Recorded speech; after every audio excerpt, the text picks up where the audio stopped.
What do Bruce Campbell, lost balloons, and subverting gameplay tropes all have in common? Nothing less than the greatest superhero simulator of all time, of course!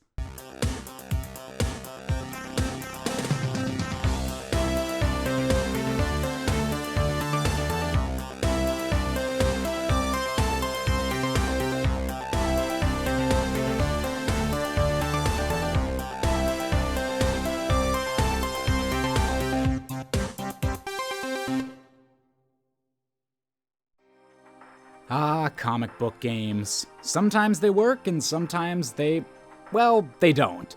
For every good game based on superheroes, there seems to be a dozen that fail to live up to the hype.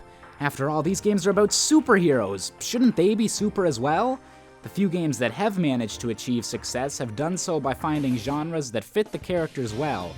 Batman Arkham Asylum, a Metroid-style game with fantastic combat. Hulk Ultimate Destruction, a simple open-world game with lots of stuff to smash.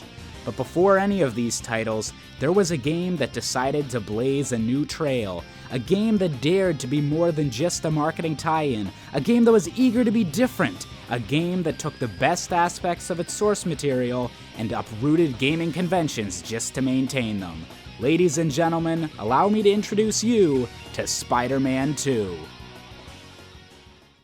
Now, what we have here is a game that turned the entirety of New York City into your playground.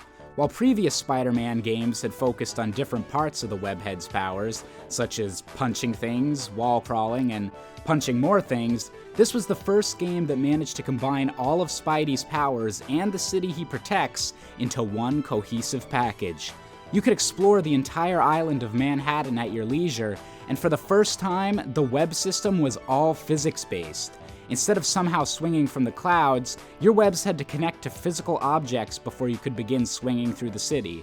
Combine this with an intricate combat system and a wide variety of things to do, and you have the basis for what could be a great open-world game.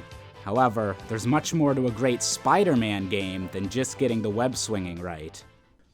You see, when you're adapting a story from one medium to another, it's obvious that some things will have to be changed. Some features will have to be altered in translation, and a decision has to be made on how to adapt these features while keeping their basic soul intact. Spider-Man 2 may be a video game, a mostly separate art form from film, but it managed to keep the same spirit that made the Sam Raimi Spider-Man movies work so well.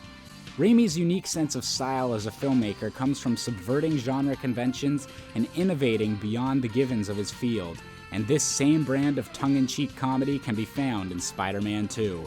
The tutorial, narrated by the brilliant Bruce Campbell, openly mocks the idea of teaching the player how to control Spidey, and even calls the player a gullible loser for jumping off a building just because the narrator told you to.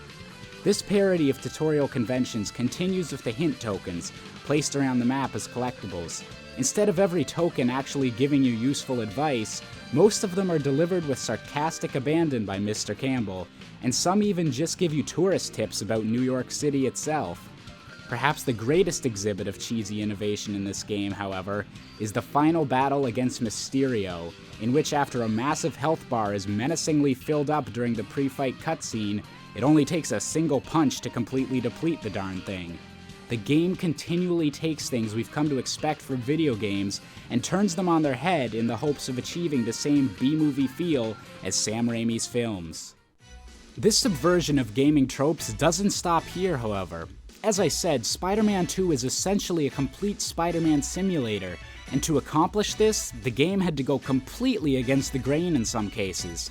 Not to get too nerdy here, but Spider-Man as a character is about so much more than just fighting supervillains and their henchmen, despite what most video games would have you believe.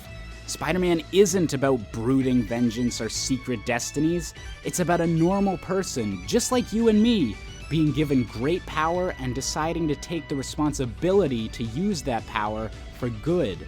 Spider-Man isn't just about fighting Dr. Octopus, it's about fighting for the people of New York, and this game reflects that. With the new web physics and open world, the game delights in letting you get the hang of these new powers, just like Peter Parker did. As you progress through the story, you unlock faster web swinging and fancier moves in combat, giving you a sense of progression until, soon, you're a master of moving across the entire city. The game is built around hero points, and you can't just focus on the story missions and supervillains if you want to proceed. You need to stop and help out the everyday citizens in New York, whether it be through the activated hero missions or the random events that pop up across the map. Even more interesting is when two of these happen at once, forcing you to quickly save one group of citizens before swinging over to the next to maximize your received hero points, just like a real superhero would. People may complain about balloon missions or having your quest markers be suddenly changed as Spider-Man is alerted to a separate crisis, but that's the point of the game, to make you feel like Spider-Man, a hero with extraordinary abilities that feels an obligation to help everyone.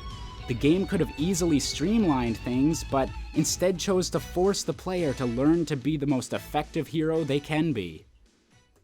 Now, it's true, this game hasn't aged all that gracefully, and it's far from perfect. Some of the boss fights are cheap, the Black Cat missions are annoying, and the voice actor for J. Jonah Jameson sounds like an intern being forced to imitate a grumpy old man at gunpoint. But in the end, Spider-Man 2 was brave enough to go against typical game design in its quest to be faithful both to the spirit of the movies and the original comic character.